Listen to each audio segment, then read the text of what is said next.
Well, we started the King Salman FIDE Blitz World Championship today. 21 rounds, and already in the first round we had huge drama.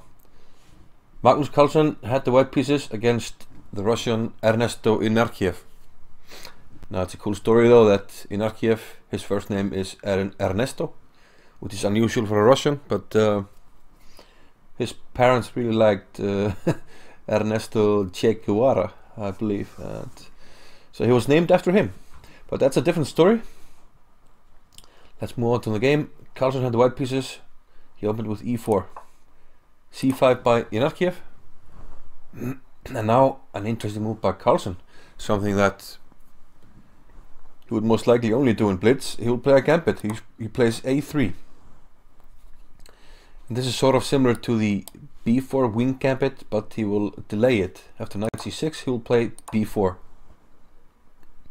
And this is a really tricky line. I used to play this line actually. I had the book about this written by Russian Alexei Beskodov, and there's a very cool trap in this. And play went down that path. Inarkiev took, knight takes d4 and d4.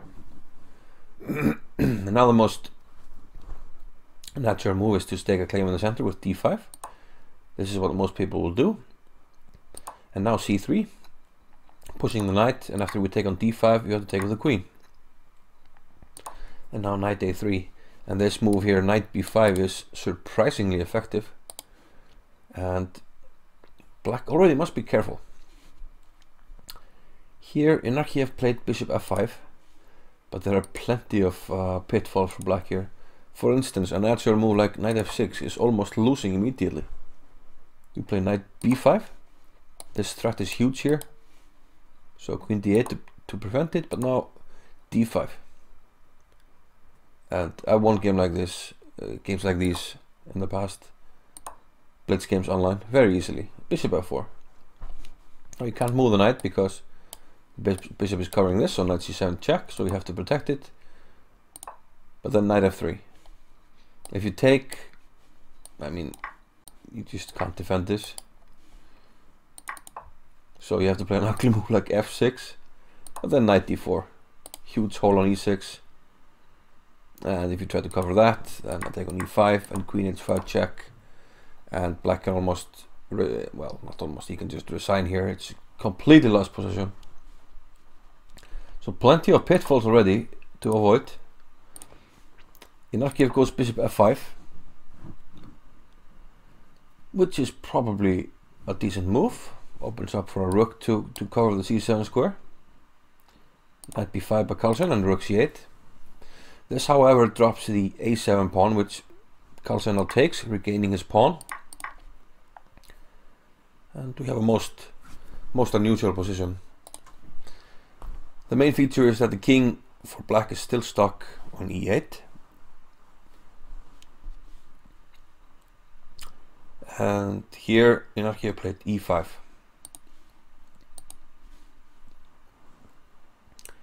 It's tempting to take on c3, but it's too risky.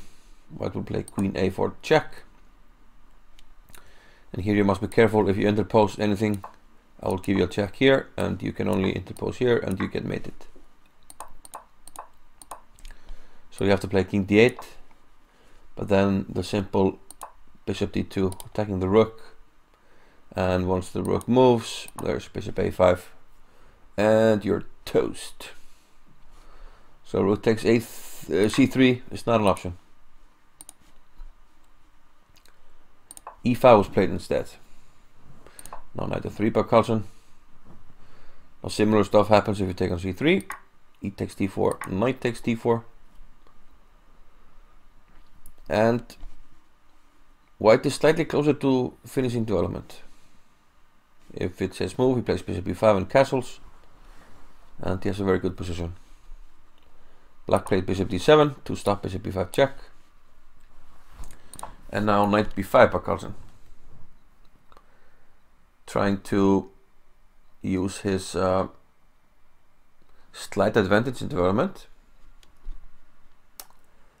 And here probably knight f6 would have been best for Inarkiev, but he takes on d1.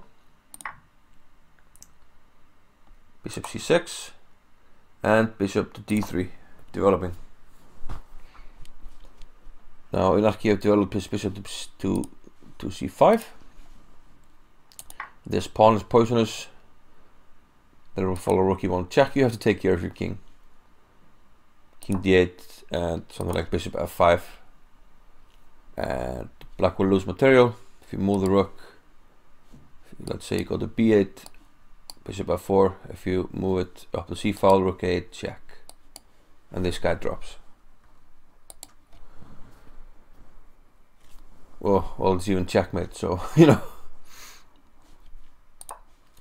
So of course he didn't do that. He played bishop c5, rook e1 check, knight d7. So now black is close to finishing his development. And bishop a3 by Carlsen. So this means that you don't have time to take here. I will take on e7 check, and then take here. I have 2 pieces for the rook, and this is close to winning for white actually. So bishop a3 forces the exchange, but after rook d8, knight d4 and king d7, black is actually close to being equal. But as so often happens, Carlsen manages to find some play. He plays rook a7. He's targeting the b7 pawn. Rook e8 from Inarkiev, logical move, king c2. And this makes way for the rook to come to b1. King c7, rook b1. Now we're threatening to take on c6 and win this guy. So rook b8. Now f3, covering the pawn that black didn't have time to take previously. Knight d5. And here Carlsen took, and bishop b5. And this is actually more or less a winning combination, as king b6 is answered with rook takes b7. And black is hurting here. If he takes on b7, there's bishop takes e8 check, and then f7 will fall as well. So tricky situation, should be a losing position, but here is where things went out of hand. Black played knight e3 check, but of course I can't make that move because it's an illegal move. Let's see what happened. So now we're joining the game. He takes on c6, bishop b5 check, and now the winning move, rook takes b7. Carlsen takes some time and then takes on b7. And look at this, knight e3 immediately, and it's so convincing that Carlsen doesn't realize the king is in check, plays king d3, and Inarkiev immediately claims that it's an illegal move. Just like it was a well thought out scheme to weasel out the win. That's what people are talking saying, but we don't want to make generalities about that.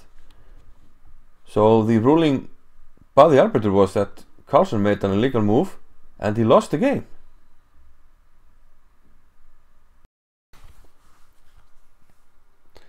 And now what happened was basically mass confusion, as you can see by this tweet from Europachex. First it was ruled Inarkiev won, then in the draw, and then it was overruled. They should continue. The chief arbiter ruled that the game will continue after a wrong deputy decision, and Inarkiev instead lost, but he refused to continue.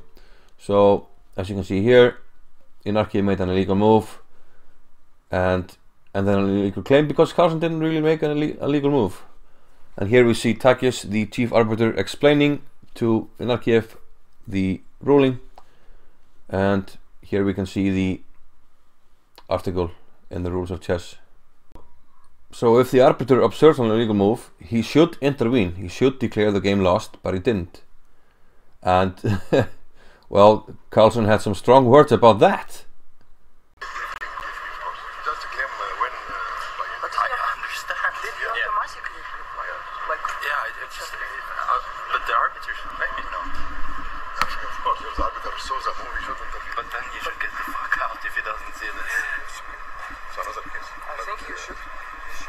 So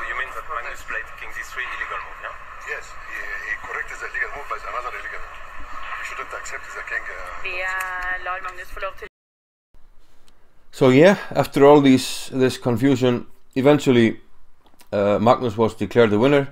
They were ordered to continue to play the game from the position before the illegal move, but Inarkiev refused to do that because obviously he's completely lost. So actually Magnus won this game after this mass confusion, and there was a huge delay for the second round to start because of this. But yeah, controversial start to the World Blitz Championship, and well, let's see what happens, and let's hope things are decided on the chessboard, not with some silly rules. So see you guys.